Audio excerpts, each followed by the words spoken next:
कुछ वक्त पहले हमने आपको एक खबर बताई थी कि जज साहब के ऊपर एक होमगार्ड ने राइफल तान दी और कहा था कि तुम्हारे बाप का नौकर नहीं हूं। हमने आपको बताया था कि जब जज साहब से होमगार्ड ने इस बदतमीजी के साथ बात की और उनकी छाती पर राइफल तान दिया, तब जज साहब की तरफ से पुलिस को फोन करके बुलाया गया। लेकिन पुलिस जब वहां पहुंची तब जिस होमगार्ड के ऊपर जज साहब की तरफ से आरोप लगाया गया था वह होमगार्ड बेहोश हालत में मिला।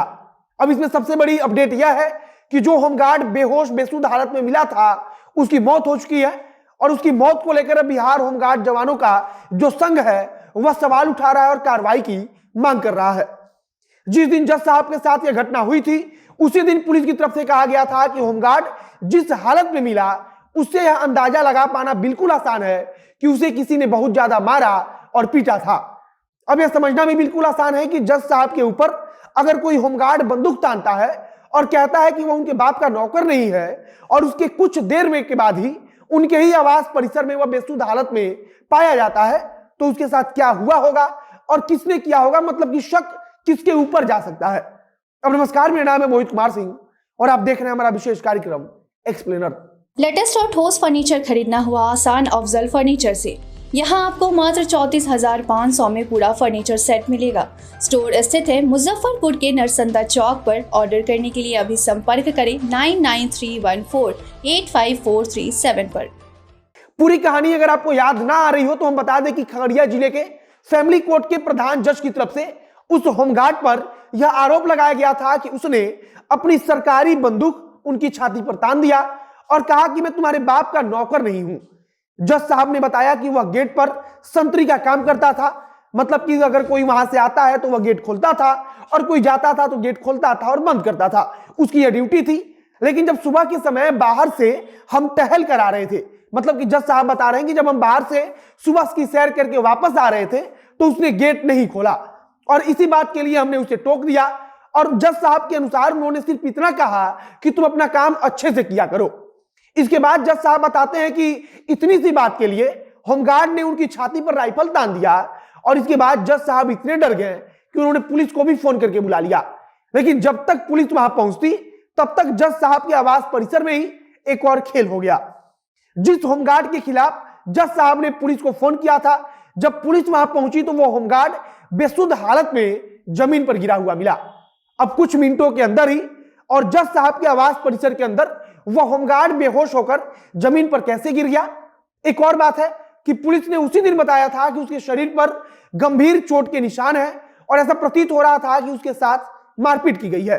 पुलिस के अनुसार पुलिस होमगार्ड के होश में आने का इंतजार कर रही थी, लेकिन इस होमगार्ड को इतनी बुरी तरह से पीटा गया था कि वह अब इस दुनिया को छोड़कर जा चुका है। होमगार्ड के परिवार वालों का कहना है कि जज साहब की तरफ से जो आरोप लगाया गया था तो उसके आधार पर पुलिस ने होमगार्ड के खिलाफ एफआईआर दर्ज कर लिया। लेकिन परिवार वालों की तरफ से पुलिस में एफआईआर दर्ज करने के लिए आवेदन दिया गया कि जज की तरफ से मारपीट की गई है, लेकिन पुलिस विभाग के अधिकारियों ने इस पर अमल तक नहीं किया। खगड़िया जिले के एसपी का कहना है कि होमगार्ड के परिवार वालों के आवेदन को जिले के न्यायाधीश के पास भेजा गया था, लेकिन उनकी तरफ से कोई निर्देश नहीं गया, तो इसीलिए हमारी तरफ से एफआईआर दर्ज नहीं किया गया। अब बिहार प्रदेश के होमगार्ड जवानों के संघ का कहना है कि जिंदगी भर उसने पुलिस के लिए नौकरी की, लेकिन जब उसके साथ बुरा बर्ताव हुआ, उसके साथ गलत हुआ, तो यही पुलिस वाले साथ नहीं दे रहे हैं।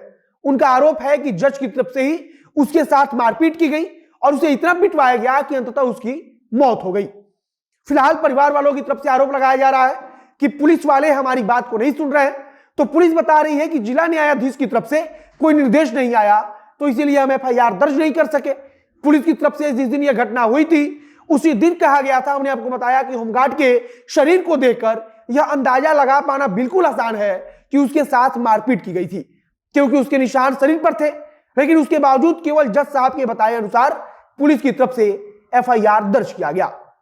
अब यहां सवाल पूछने वाले तो यह भी पूछ रहे हैं कि वह होमगार्ड मर गया है, उसे मारा गया, मतलब कि जज साहब के आवास परिसर में उसके साथ इतनी दुर्दशा के साथ इतनी उसके साथ दुर्गति की गई कि आखिरकार वह अस्पताल में कई दिनों तक भर्ती रहने के बाद जिंदगी की जंग हार गया और अंततः वह इस दुनिया को छोड़कर अब जा चुका है।